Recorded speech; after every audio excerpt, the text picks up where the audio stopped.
Rotep família, voltamos mais uma vez aí, o tempo acabou da live, né? É 1 hora e estamos voltando agora de novo. Esse debate de poligamia, né? Poligenia, poliandria. E esperar que o Zé Irmão já entrou aqui. Vou chamar já ele já. Só ele pra gente retomar esse bate-papo. Bate-papo importante. Irmão, retoma aí a resposta, se você já se lembra. Passou Como é que rápido, né? tá? Passou É rápido. rápido. Porra, tem muita coisa pra falar. Não falei da questão histórica da poligamia, né? Também tem por que ela foi engendrada. Tem a poliandria que existiu, né? Em ocasiões específicas. Tem muita coisa, irmão, pra falar. É um sistema muito, muito vasto, muito grande. Então, é muito papo. As pessoas, né, mandam muitas perguntas. Desculpe que não consigo acompanhar todas, porque é muita. A Andréia está perguntando aqui, interessantíssimo, Sorrei. Mas se um sistema de poligamia olha só, não sei se é isso, mas em um sistema de poligamia, todas as mulheres do relacionamento são mães da criança, independente de gerar, por que na poliandria tem que ter a necessidade de um pai biológico? Tem uma confusão aí, né? Quer que eu repita, entendeu? Ah, eu entendi. Entendi. Vamos. Eu acho que esse é meu entendimento, tá? Eu não acho que o papel social da mãe, de todas as mulheres serem consideradas mães, dilui o papel biológico de gestação. Consanguíneo, né? Consanguíneo, que laços consanguíneos é importante. Quando os europeus chegaram no continente africano, em muitos momentos eles disseram que as sociedades africanas, as pessoas não tinham noção do que era a hereditariedade, que todo mundo comia todo mundo, porque todas as crianças, tudo de mãe e pai, ou como todas as pessoas chamavam todo mundo de irmão ou de primo, você acha registros até do Egito, da mesma forma que a gente fala assim, eu falo assim, pô, e aí, Swahili, como é que tá a irmã, como é que tá bem, pai, a irmã tá bem. Aí você pega um registro desse de uma conversa entre a gente no WhatsApp daqui a 2000 anos, vão dizer, pô, os caras lá no Brasil, os pretos do Brasil, eram tudo incestuoso, porque os caras eram casados com irmã. E ainda hoje está na nossa cultura chamarmos a nosso povo de irmão e irmã. E isso não quer dizer que a gente acha que nós somos filhos do mesmo pai e da mesma mãe. O que rola é uma incompreensão da gente que está na diáspora do que é esse mecanismo, do que é esse de relação social. Né? É a mesma coisa de, vou dar um outro exemplo, meio bobo, mas fala assim, pô, marquei a live hoje com o Mirembe, mas dei um bolo nele. Aí a galera vai dizer assim, pô, a sua rede chegou na live com um bolo e deu a Mirembe, pá.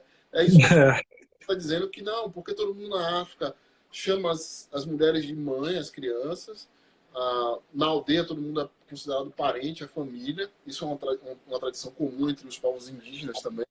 Sim, verdade, bem lembrado. Aqui no Brasil, eles se parente, assim como a gente chama de não, porque o parente não quer dizer que se entende que aquela pessoa é um parente estrito de sangue, filho de um tio, imediatamente, mas é parente do povo, né? É entendimento de que o povo é uma família larga. Então, eu vejo tem contradição em, para o povo gerar criança ser importante e ter o papel de pai biológico ou de mãe biológica e o papel de gestão, né? Para usar um ensinamento da minha irmã, gestão de potências, né? De você Sim. cultivar na outras coisas que não é a dimensão biológica, do espírito, do propósito. Esses dois papéis, eles não se misturam e eles não necessariamente se misturam e eles não necessariamente pulam um ao outro, tá? Eu acho que há uma incompreensão nossa de, às vezes, querer diluir a importância de hereditariedade em Da nome de... consangu... Do consanguíneo, né? Dos laços consanguíneos, que é importante também. Tem essa questão africana nossa que não tem como ser jogado fora nessa vida. Sim.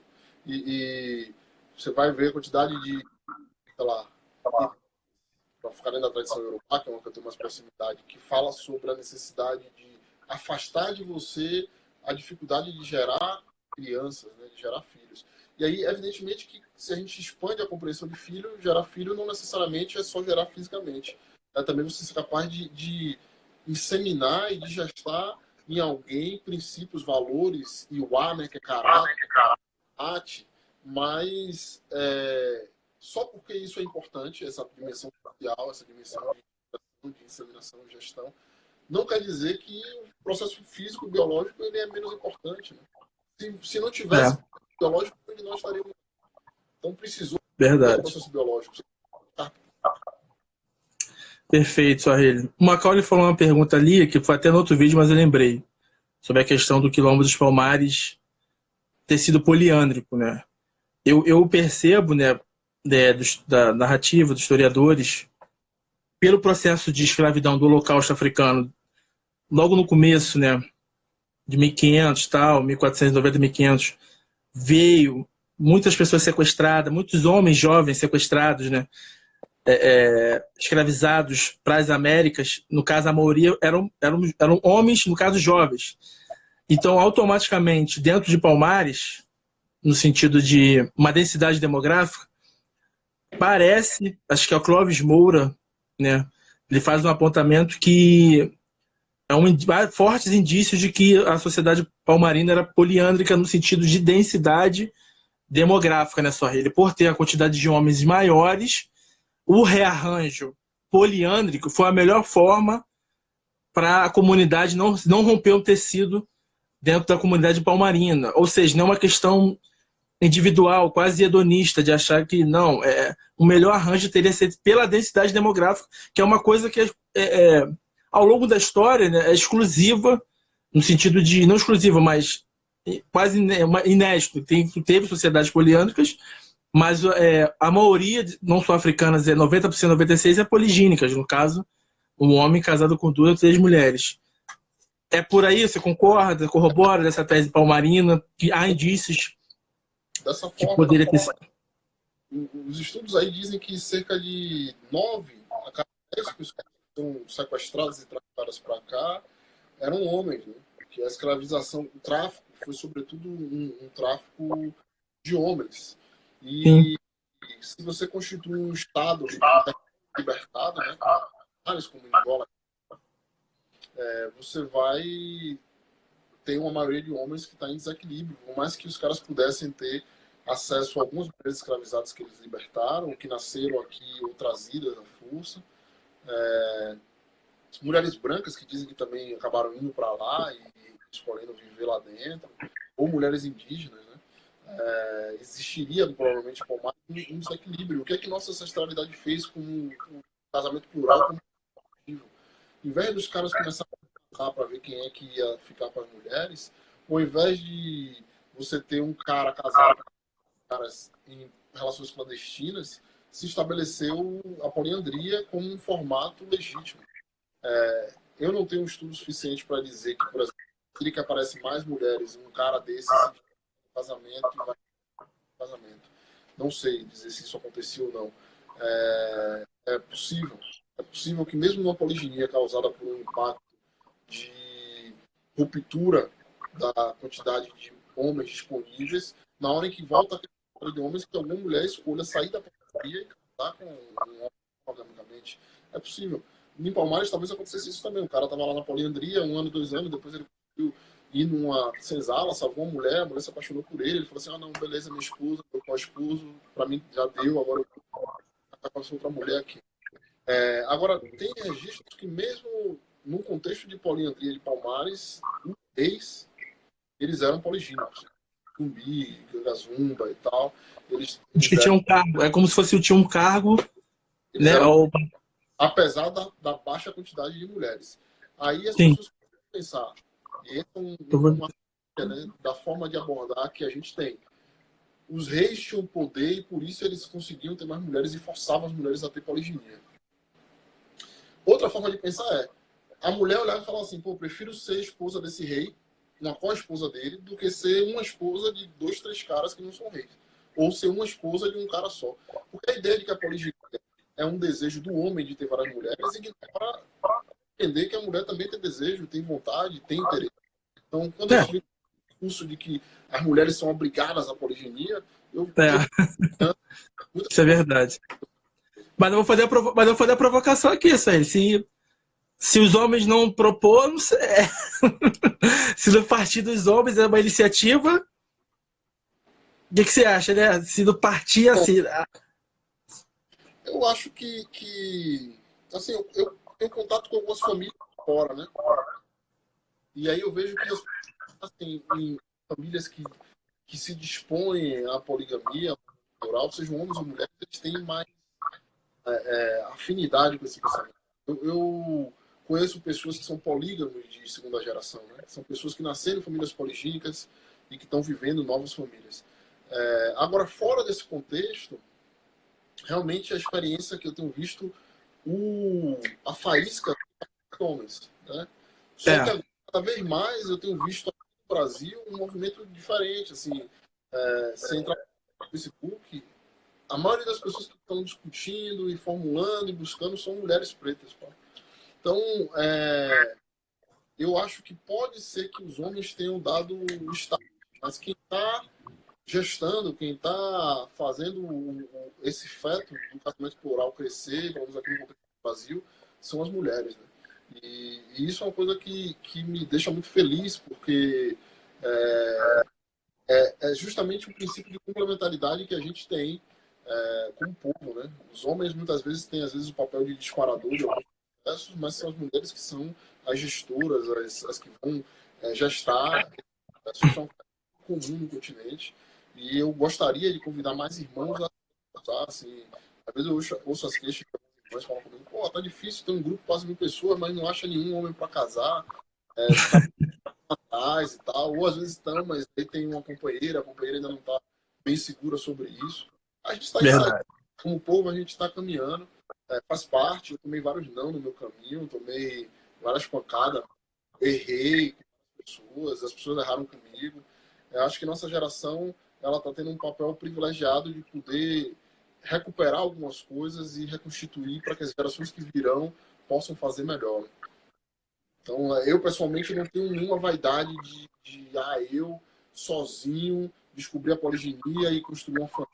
Não é isso. Eu preferia muito mais ter recebido orientações do meu pai, do meu avô, de como fazer isso. Eu não recebi. Eles morreram antes de eu ter, inclusive, compreensão do que eu estava falando, para eu sentar com eles e perguntar quais foram os erros que eles cometeram. E eu espero poder chegar para meu filho e para minha filha, para os dois, e ajudar eles a compreender o que, é que eles querem. Se minha filha fala assim, não, eu quero uma poliandria, ou meu filho, eu quero uma poliandria, beleza, vamos ver aqui o que nossa história traz, o que você pode fazer. Quero uma poliginia, maravilha. Quero uma poligamia grupal, massa. Quero uma monogamia, perfeito. Eu não tenho um problema com o formato, tá? Não é o formato. A questão para mim não é o formato. Eu tenho um formato que é meu. Assim, eu não quero uma poliandria.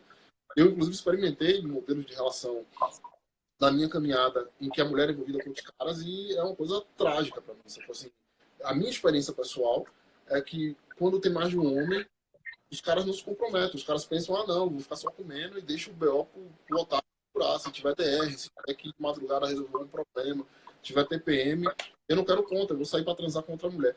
E para mim isso não funciona. Para mim. Para quem quer Não, tentar, tem que ser respeitado, né? Tem que ser respeitado. Como eu falei, né?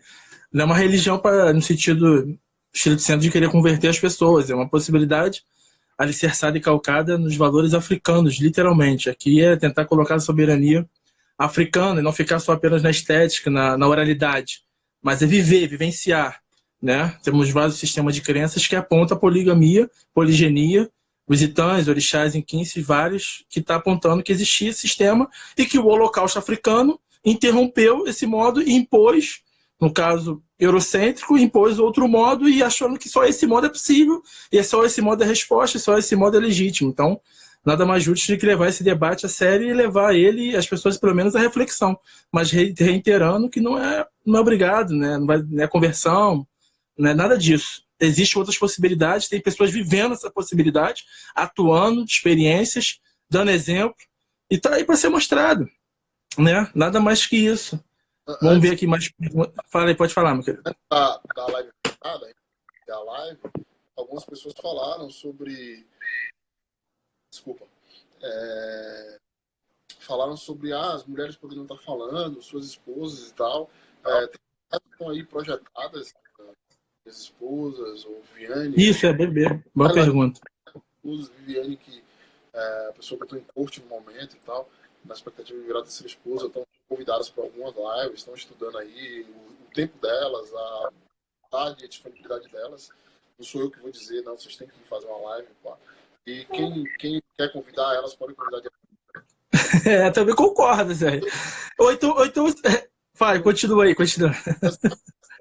Quando a gente entrar na live para falar isso mais uma vez, vai chegar a gente para os homens que falam e tal. Eu falei, ó, manda o pessoal convidar lá para a Sheila receber aí na Numbeco e uma das esposas, ou Viviane, que é minha namorada, responder.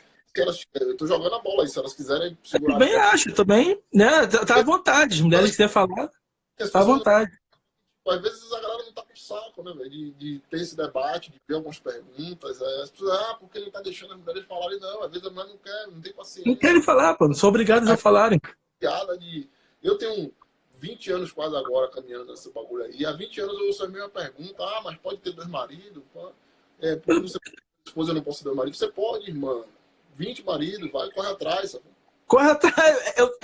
As pessoas também perguntam, mas a mulher pode? Eu falei, tá pedindo uma chancela? Vocês podem fazer o que vocês quiserem, gente. Ninguém tá impedindo, não. Tá aí, não. Lógico que pode. Vai ficar salvo aí vão meter pedra pra caralho, mas eu tenho que falar. Eu vejo a mulher chegar assim, porque eu vou ter 2 maridos, aí eu pergunto, você tem quanto já, irmão? Não tem um, tá ligado? Aí vem com cada vez. É difícil arrumar uma, mas daqui é 3. Então, assim, vamos devagar, né, Sueli? As coisas têm que ser com calma, devagar. E as pessoas acham que poligamia e poliginia já vem pronta, tem uma receita de bolo. Tem que ser tateado, né, Sueli? Você concorda comigo? Na relação tem que tatear, tem que se moldando, não é uma coisa simples de chegar e... Porque a nossa construção, né, dentro desse tipo de sociedade, ela não é visada pela poligamia e poliginia, né? Uma construção como monogâmica, entendeu? No sentido assim, né? Estrito centro, educacional, ocidental. Então, uma coisa não vem pronta, não, gente. A relação ela vai ter que ser moldada, tem que ser tateada, tem que ser devagada, conversada. E as pessoas acham que já vem uma receita de bolo pronta, só seguir a regra aqui e vai ser perfeito, maravilhoso. São relações, tem problemas como outros também tem na monogamia, entendeu? Tem na questão financeira, na sua rede. O homem vai bancar, o homem vai ter tudo.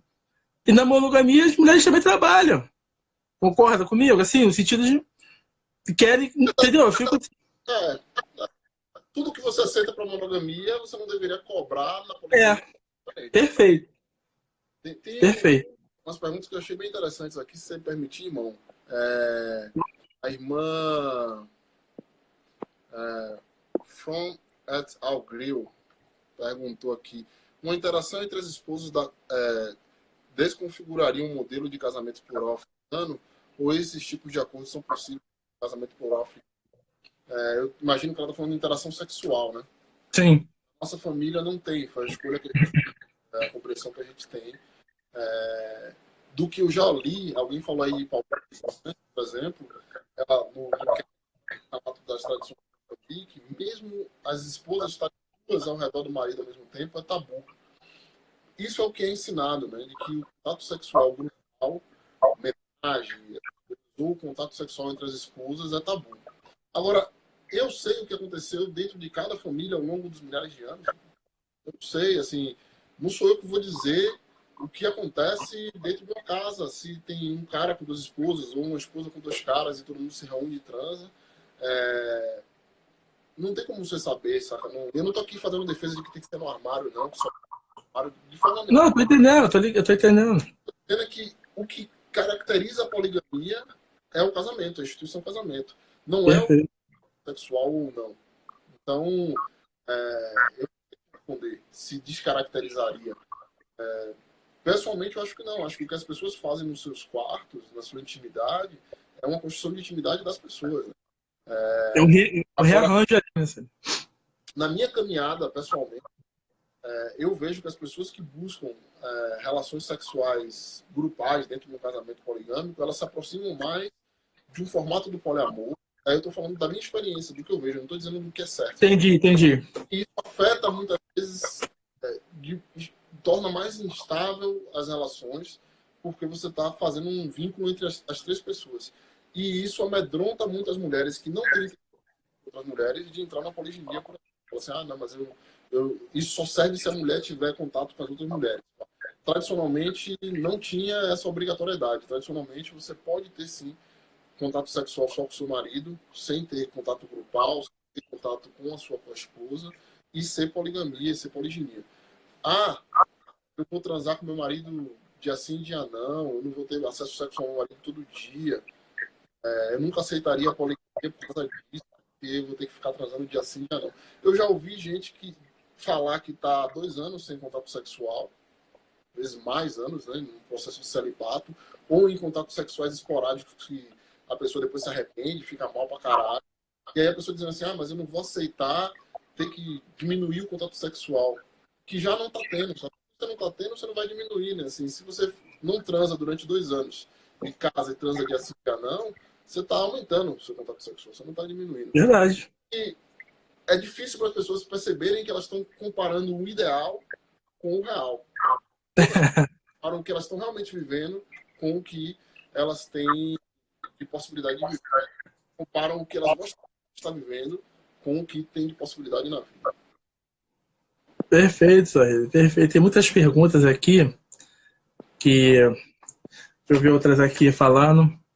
A Nini Campbell fala que a Paulina Chesiane escreve que as mulheres escolhem a poliginia.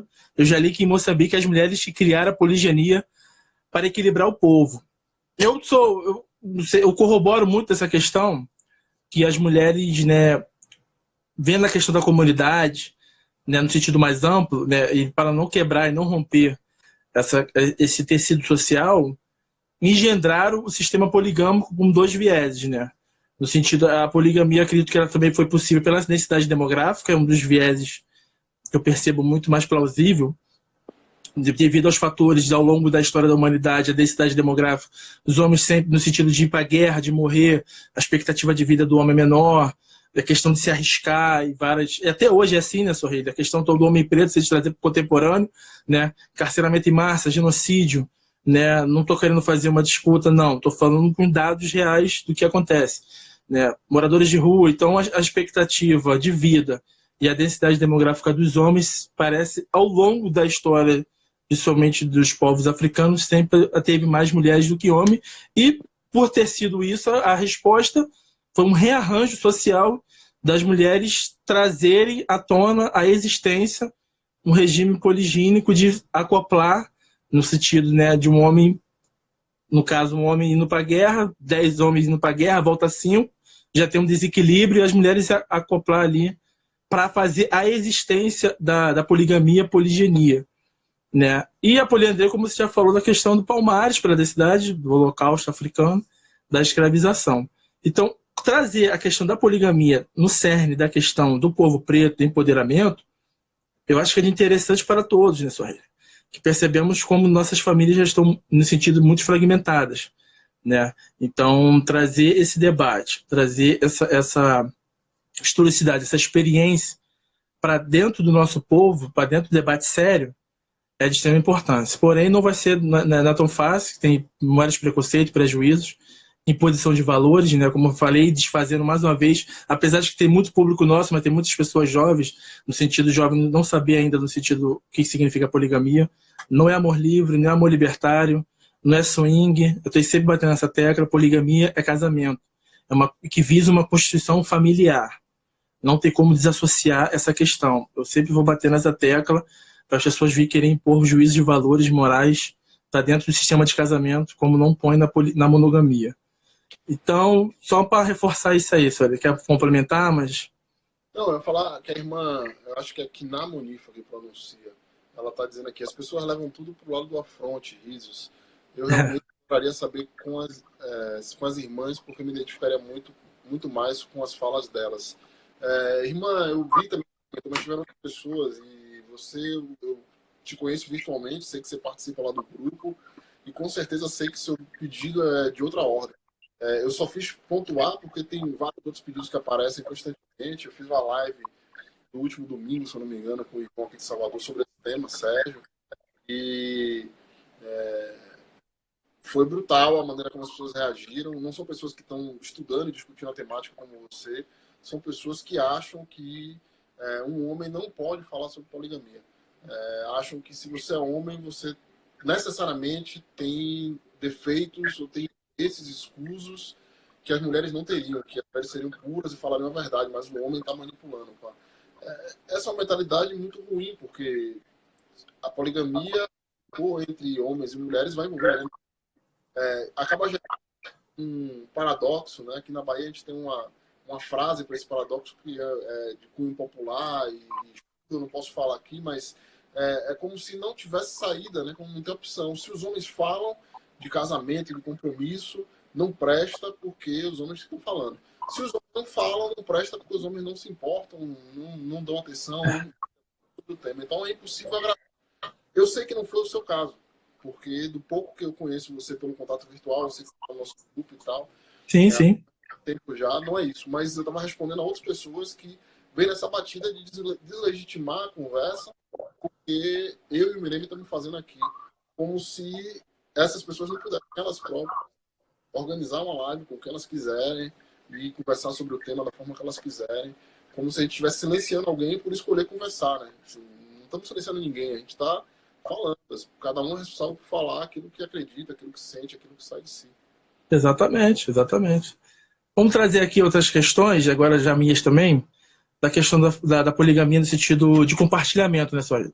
Vemos na sociedade muito do individualismo, né, do egoísmo, né? Converso com muitas pessoas que falam que não conseguiria se ver.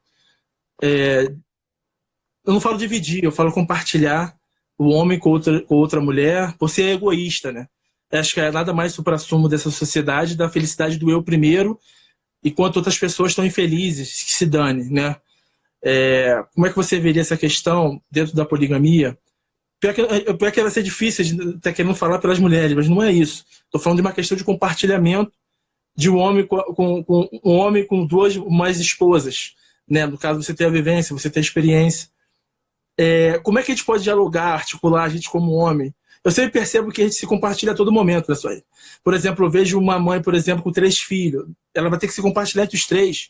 A gente tem vários amigos, 3 amigos maravilhosos, vai ter que se compartilhar os 3. Estou guardando as devidas proporções dentro de um casamento, dentro de uma relação afetiva sexual, pelo amor de Deus. Mas vocês estão entendendo o que eu quero dizer. Então, se compartilha do trabalho, com amigos, né? Tem filhos, então a gente está se compartilhando a todo momento.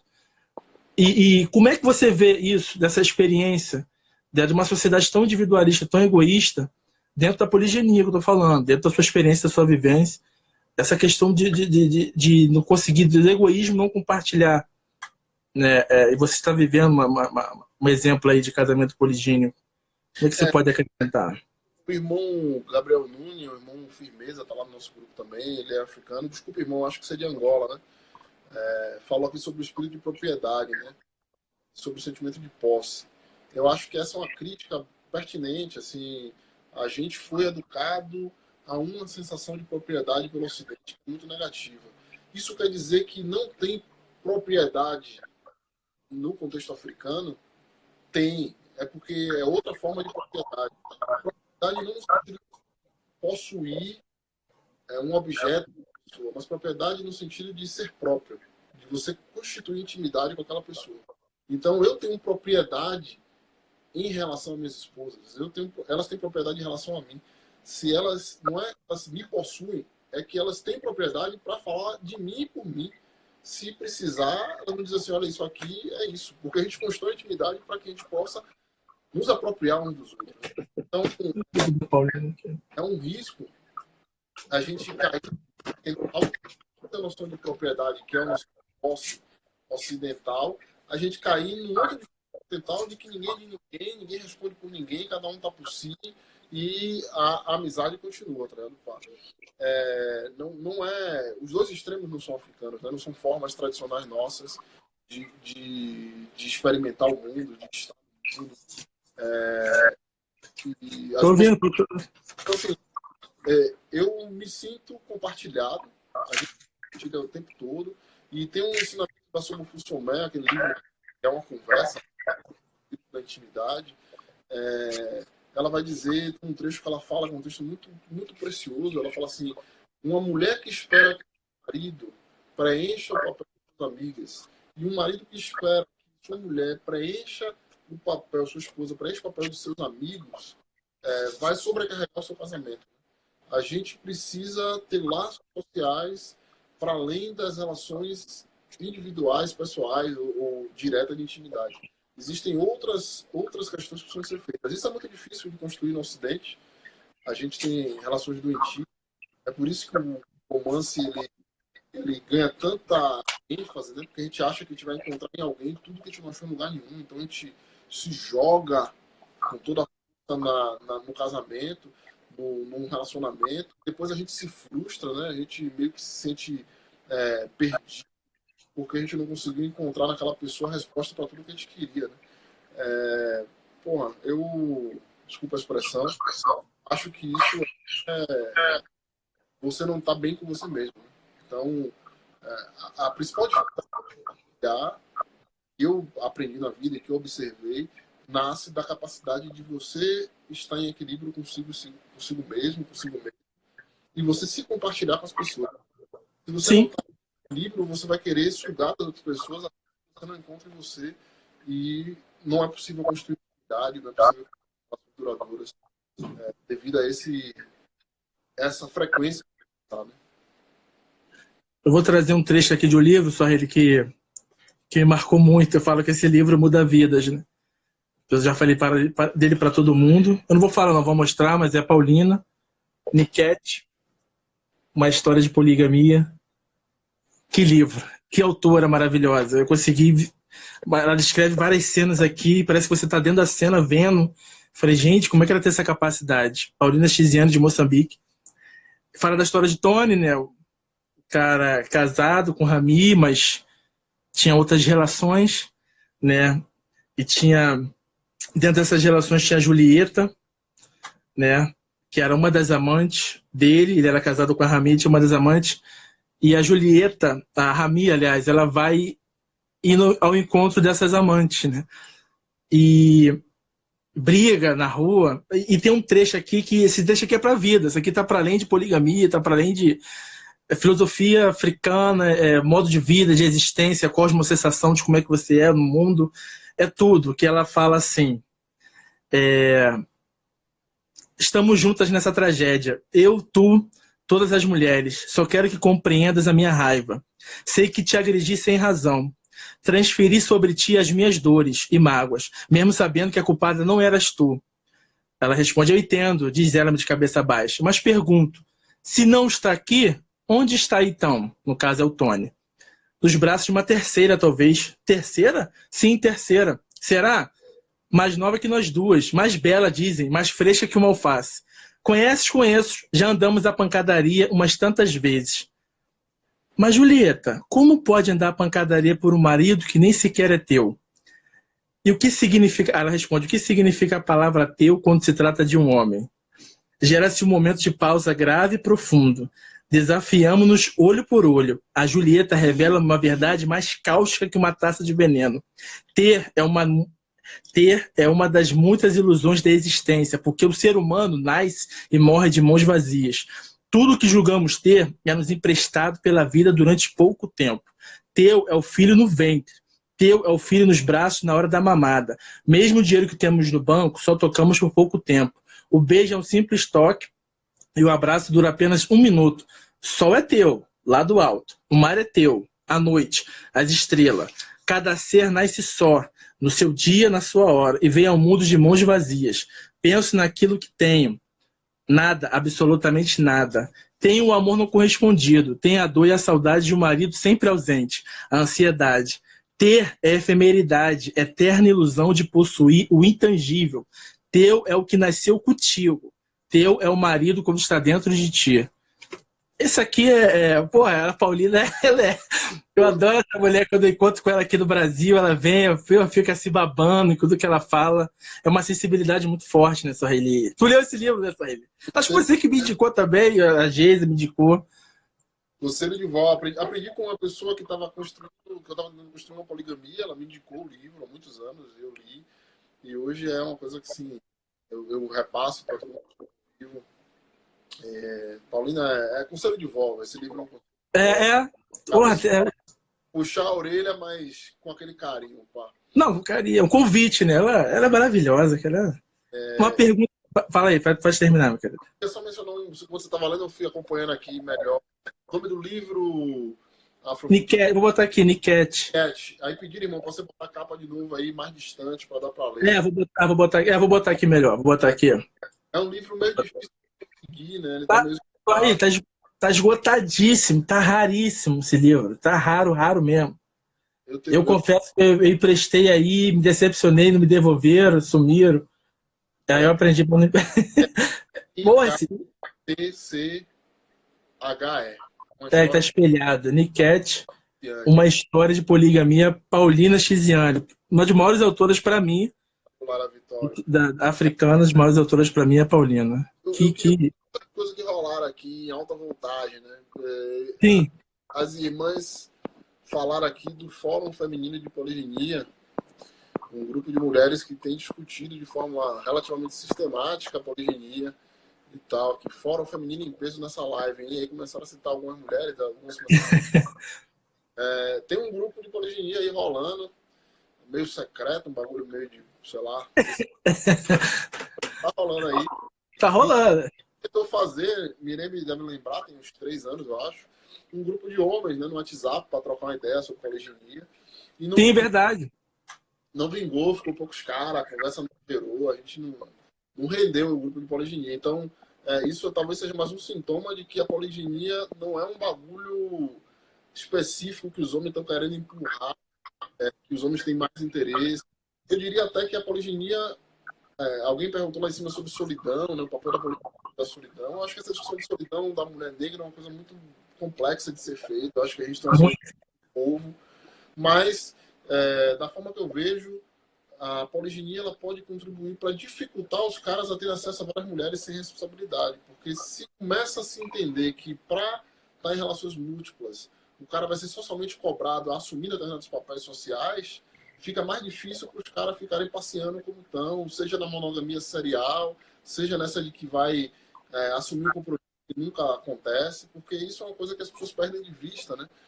O cara não necessariamente ele diz que vai ter compromisso, ele só mantém a expectativa de compromisso. Como essa expectativa ela perdura, porque existem sociais que permitem vamos dizer, a grosso modo, tem cobrando, cara, é muito fácil. E, tipo, na maciota, Maria, como tinha aqui na Bahia, né, mantendo a coisa cozinhando em fogo brando, e a outra, e vai trocando, e o cara chega com 50 anos, né, sair sem assumir compromisso com ninguém, fazendo filho às vezes, porque é de baixo custo, né, é muito fácil. A falta de um sistema honrado de partilhamento e de construção de casamento plural permite que o sistema clandestino cresça e se multiplique. Aí é confortável para os homens, né, Sorrilha? É confortável isso aí, você chama de não ter responsabilidade. Eu conversando com pessoas assim de barbeiro, né, aquele papo de homem e tal, aí eu joguei assim um papo de poligamia, porra, o que vocês acham e tal? Aí, tá maluco? Aí muitos deles eram casados, né? Papo de mas muitos deles eram casados. Aí eu falei, cara, tu tá casado e tal, pô, tu é monogâmico e tal? Não, pô, tem quantos aí por fora? Pô, tem umas 3, 4 por fora. Pô, tu quer criticar o cara que tá com 2, ele fixa? Tu tá com 3, 4 sendo casado? Aí eu percebi que muitos homens não querem uma responsabilidade, Sorri. Eles vivem no sentido assim, que não é interessante jogar uma responsabilidade. Entendeu? Quero dizer? Então, é confortável pra eles. Eles ficam no casamento ali, fica fazendo uma... Tá entendendo? É o que Tony vai falar no livro, né? A Paulina vai representar... Ele chega uma hora no livro que ele fala assim... Tem que dar spoiler, mas o livro é antigo, então quem não leu ainda... Não, pode dar o spoiler. Ele vai se queixar e dizer assim, porque você inventou essa parada de poligamia, tá? Um trabalho da desgraça, como a gente chama aqui na Bahia. Um trabalho... Antes era melhor, porque eu dava a essas mulheres o que eu queria e elas estavam satisfeitas. E agora eu preciso responder a determinadas questões, eu preciso responder a determinados papéis sociais. E aí foi falado em alguns momentos aqui na live das mulheres escolherem. Sem dúvida, as mulheres dentro da tradição africana têm um papel central na construção da poliginia. Verdade. Mas a principal referência para os casamentos não são os cônjuges. Não é o marido que escolhe, não é a mulher que escolhe sozinhos. É principalmente os mais velhos, né? Os anciões, as famílias, né? Com os seus conselhos. Às vezes as pessoas assim que nascem, elas são indicadas por meio, às vezes, de processo divinatório ou espirituais para casamento entre famílias. Então, não é uma coisa meio que, eu quero, eu caso com quem eu quero, acabou e tal. É um sistema um pouco mais complexo, que pra gente aqui é visto de forma muito negativa, né? Não, eu quero escolher meu marido, minha esposa. Se eu não escolher, não presta. Só que aí a gente vai, escolhe mal, dá ruim, e nunca é um problema da nossa escolha, é um problema da outra pessoa. Agora, se a É gente verdade. faz um casamento, por exemplo, arranjado, mas aí tá vendo? É porque é arranjado, então é o modelo é que não presta. Isso é um estratagema do Ocidente, um golpe que o Ocidente dá e que a gente comprou com. Aí, rapidinho, eu ia dizer que isso aí do grupo das mulheres é uma prova de que as mulheres estão mais para dentro, mais para frente. Mas aí, enquanto você estava lendo, o irmão Abdul Jin salvou aqui o continente, né? Salvou a nação africana, dizendo aqui, os homens africanos, dizendo quantas irmãs assistindo estão dispostas a fundar famílias poligâmicas. Me chamou na chincha, né? O irmão Abdul. A companheira dele, a esposa dele também tá. Né? Ele é um dos irmãos que nasceu num contexto poligâmico e tal, e aí chamou na chincha. Então aproveita aí. Eu vou ter até uma carinha aqui de surpresa. Quem tá querendo caminhar aí na poliginia, aproveita a oportunidade e desenrola, troca essa ideia, que aqui também é momento de amor. É isso. É isso. Vê se tem mais perguntas aí. Tem mais perguntas aqui para fazer aqui, Suaheli. A Keila Sankofa. Gostaria que Suaheli falasse sobre os desafios para essa forma de construção familiar no contexto da diáspora, principalmente sobre os aspectos masculinos. Vou só dar uma passada rápida, vou passar a bola para você. Uma das características que eu percebi da experiência que tive de reforçar a masculinidade do homem a partir do momento que ele quer o compromisso. Quando ele entende que a poligamia é uma forma séria de casamento, de constituição familiar, né, de responsabilidade. Parece que, falando de homem, no sentido como me senti, a responsabilidade que ele agora está tendo parece que reforça acho que a masculinidade dele, de ele falar assim, poxa, eu tenho pessoas que eu posso apoiar e posso ser apoiado. Eu sempre falo que é bom, melhor serem não só 2, 3, 4, do que serem só um. Isso é para tudo, só. Eu vejo na questão econômica uma vantagem da questão da poligenia. Eu vejo na questão até de doença, uma pessoa, né? Depois você vai falar sobre a questão das co-irmã, co-esposa. Uma pessoa cai, por exemplo, doente. Poxa, tem os filhos, eu tenho uma pessoa de confiança para cuidar. Posso estar sendo romântico, mas é o que eu percebo. E no caso, essas experiências já relatadas. Um cai, vai ter outras pessoas para ajudar, a questão da criação de filhos, o repertório dos filhos nasce mais forte, que tem pessoas para balizar os filhos, como você falou, a questão da aldeia, vai se educar uma criança, o repertório só de um pai e uma mãe, acho que é muito pouco, tem que ter pessoas mais para dar mais respaldo para a criança, para que ser forte, é uma família que se constitui, se constrói mais fortemente, mais alicerçada, que nosso povo precisa disso, desses exemplos. Entendeu? Então, eu vejo muitas questões no sentido positivo dentro de uma família estendida, dentro de uma família como se fosse plural, né? Não nuclear para o nosso povo, para as pessoas que querem realmente, de fato, ter esse comprometimento, entendeu? De casamento. Como é que você percebe esses desafios para os homens da diáspora, falando da questão nossa de homem, como é que você pode ver isso, Arrega? Bom, o maior desafio para mim foi parar de transar com N pessoas quando eu queria para casar, né? Você tem 2 esposas, tem acesso a 2 mulheres, elas têm acesso só a você e tal. Elas dizem que antes de casar estavam só comigo, né? Elas falam. Eu, antes de casar, e elas sabem disso, estava ficando, sei lá, com 11, 12 mulheres diferentes. Então, eu não ganhei nada, né? Pode parecer que eu tenho mais acesso sexual do que elas, mas elas, botando na matemática crua, elas me dividiam com 12 pessoas e agora dividem, e aí dividi entre aspas, né? Porque passaram a compartilhar. Compartilha. E eu tava com 12, agora eu tô com 2, 3. Eu perdi muito mais que ela. Ninguém. Verdade, as pessoas falam de... Tem que reforçar isso, cara. Tem que reforçar. Parece que na poligamia o cara tem acesso ao... Cara, poligamia é casamento.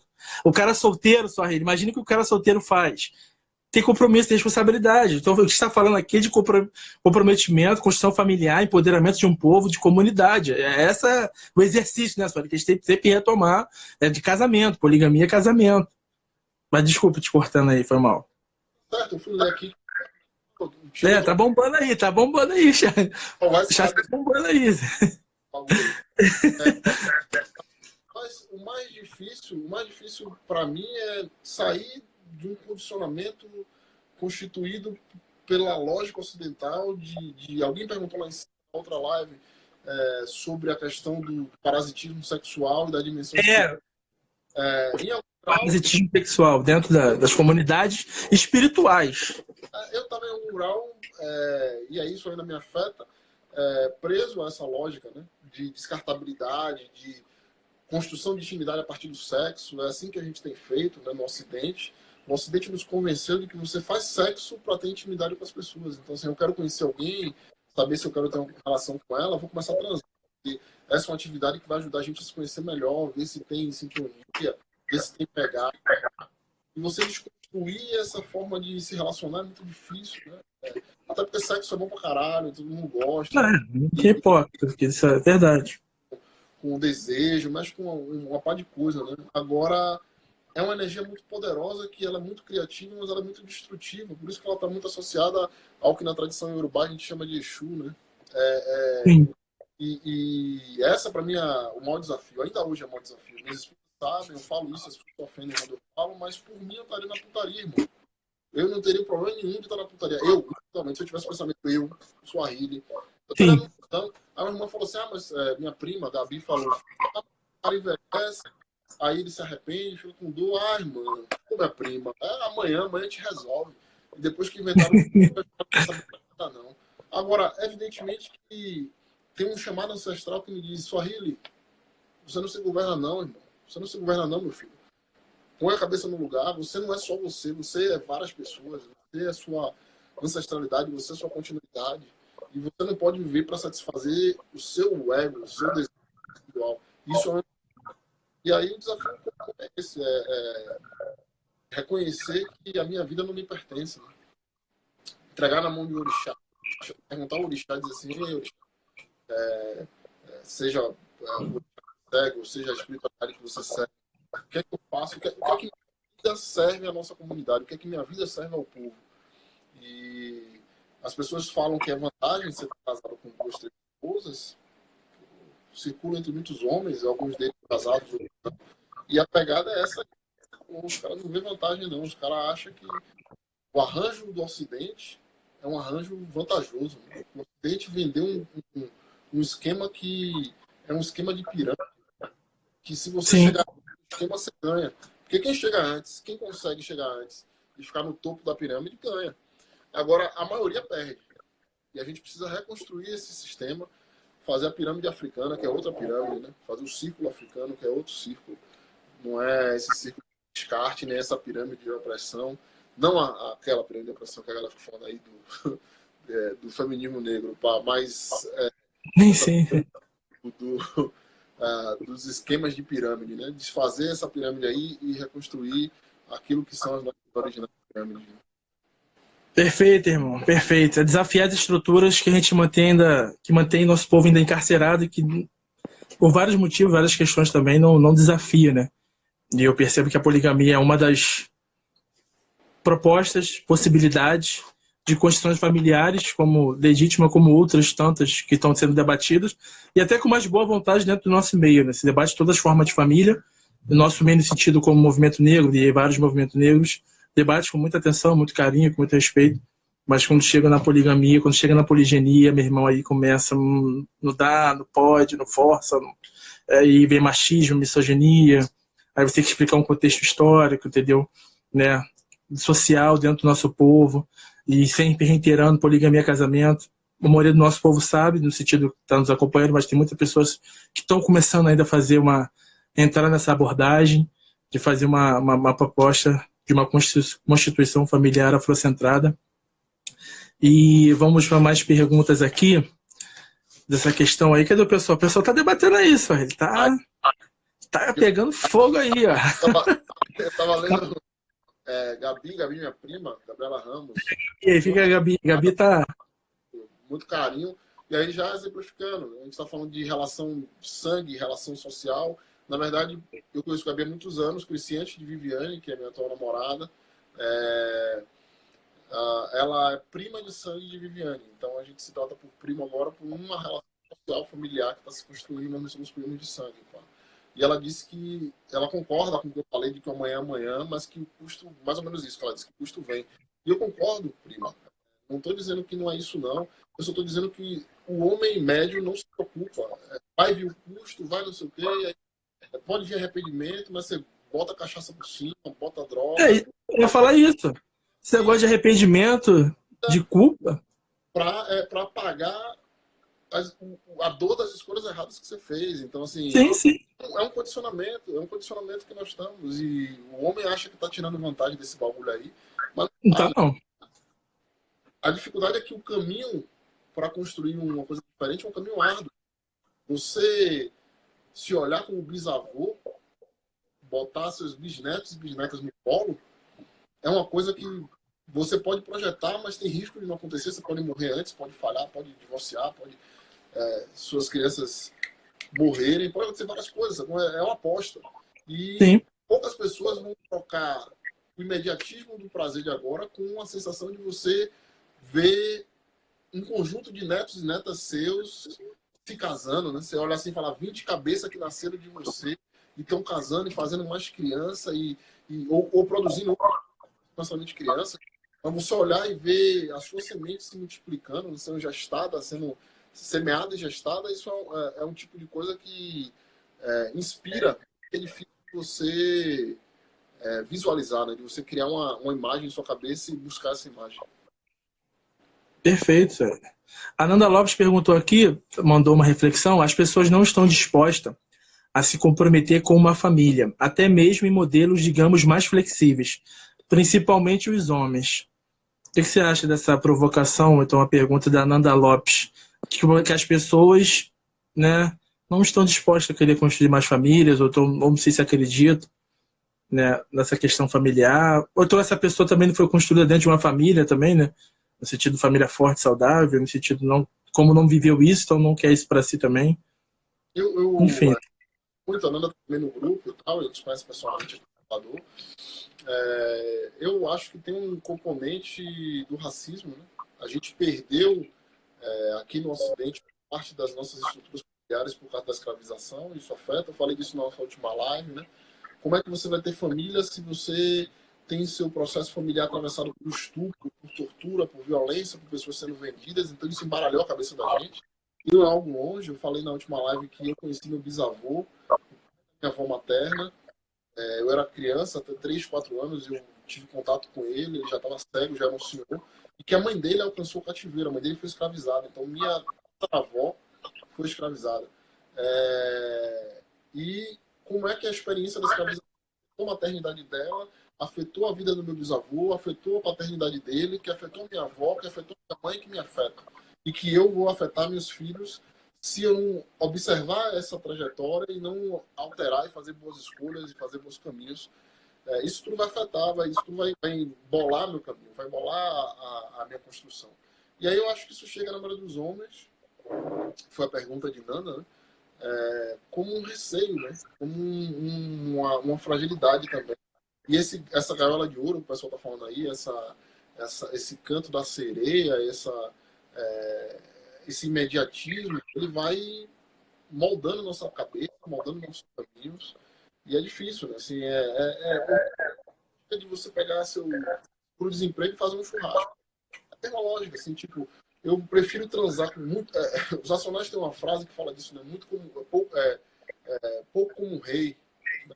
Tipo, viver logo de forma imediata, queimar até a última ponta e não se preocupar com amanhã, porque não tem amanhã, porque era isso que a gente vivia na escravização, é isso que a gente vive hoje. Muitos de nós não têm acesso ao futuro, o futuro nos é negado, é uma porta fechada. A gente vai ter que engravidar o máximo de gente hoje, transar com o máximo de gente, cheirar, beber, curtir, vestir, porque amanhã não existe.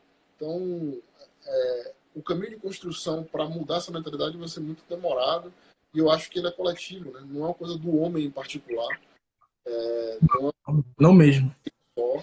Agora, para essa pessoa ser tocada, esse homem ou essa mulher, a gente precisa estar junto, a gente precisa se reunir, se organizar e afinar nossas ideias, trabalhar em conjunto. Não é uma coisa para uma geração, porque foi uma coisa feita em gerações de destruição, de desmonte, mas é possível, né? É possível aos poucos. Talvez a gente não possa colher o fruto dessa árvore que a gente está plantando, mas é possível para que alguém venha colher no futuro.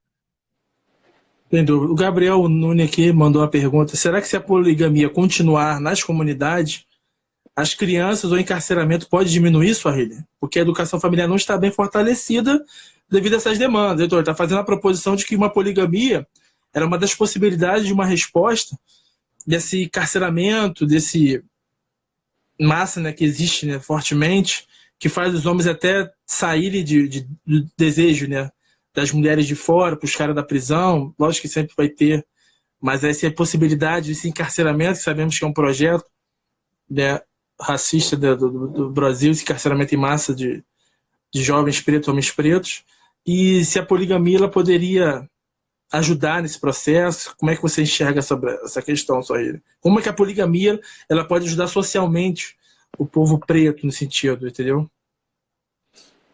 Eu não quero responsabilizar as famílias, né? E eu sei que não foi isso que o meu irmão fez aí. Não acho que é culpa das famílias. Agora, acho que a desestrutura familiar fragiliza a gente, vulnerabiliza a gente para processos de violência e de encarceramento. Essa semana está sendo uma semana totalmente difícil para mim.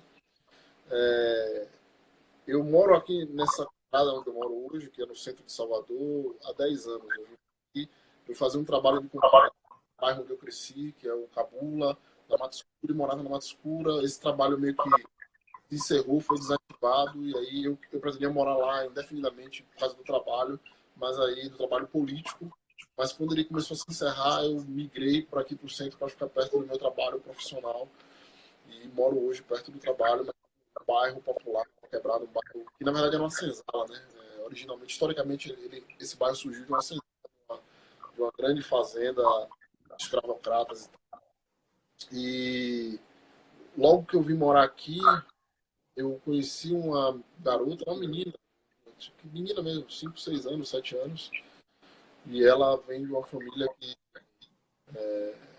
tem questões de estrutura, né? Você vê que a mãe dela cuidava dela da melhor forma possível, mas você via que era muito trabalho para uma pessoa só, mais de uma criança, mais de um jovem, né, sendo cuidado, e ela era a mais nova das irmãs. E anteontem, eu acordei, eu tô meio perdido com essa coisa da quarentena, né? E aí eu tô em vários grupos de dados, o grupo da galera política, consciente, empresa, tô no grupo da minha família negras, que deu um salve aí na live, a galera que é influência aí, pá, a galera.